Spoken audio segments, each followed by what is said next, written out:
So the first thing you want to do is you want to take a normal breath in, right?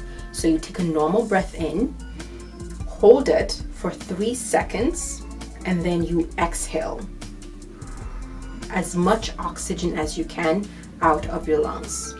Hold that for 3 seconds, and then you inhale again.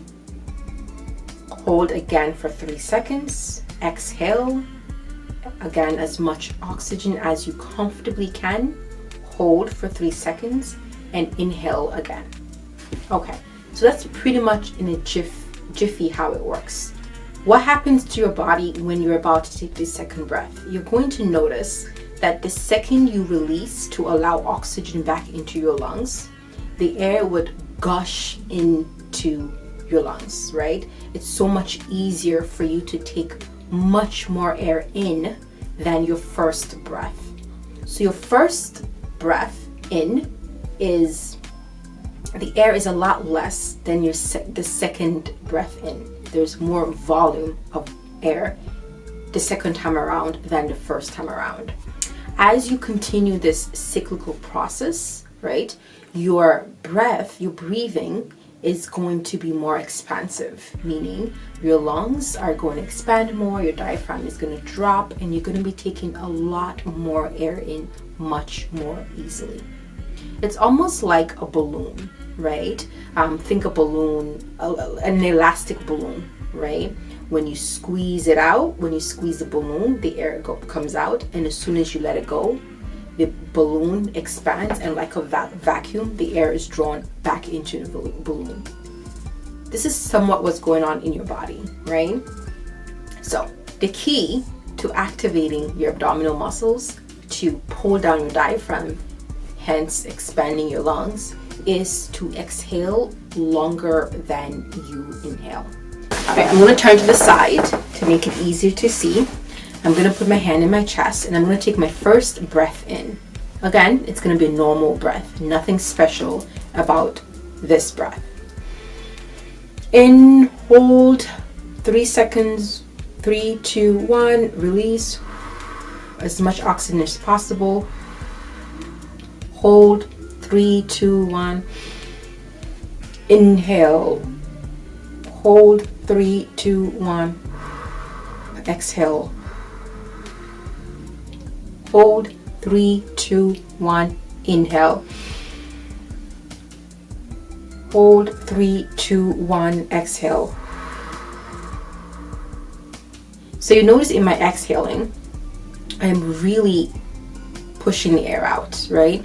And I stop when I feel like that's it. There's nothing in my lungs else to exhale. I hold that for 3 seconds. Hold. Exhale. Okay, so I'm going to demonstrate this using flowers and candle. I call it the flower and candle technique. Okay, so here is my fake flowers. So I'm going to imagine that I'm taking, this flower smells so good, and I want to take a deep breath in. I want to like take in the scent of the flower, right?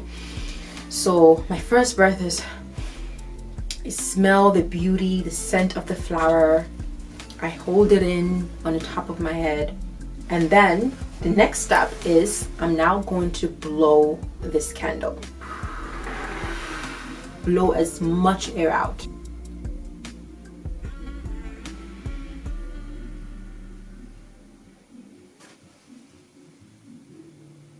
If you start feeling slightly lightheaded, you want to stop.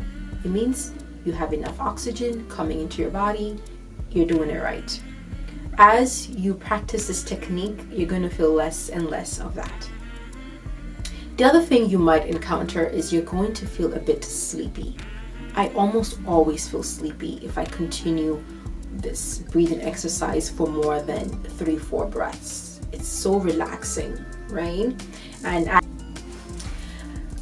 in addition to the flower technique, a trick that I use to engage my mind if I notice that it's difficult for me to focus on my breath is to imagine and say to myself affirmations such as, in with the good, hold, out with the bad, right? I really like that affirmation. For some reason, when I'm stressed out, it kind of helps. In with the good, meaning good energy, good vibration.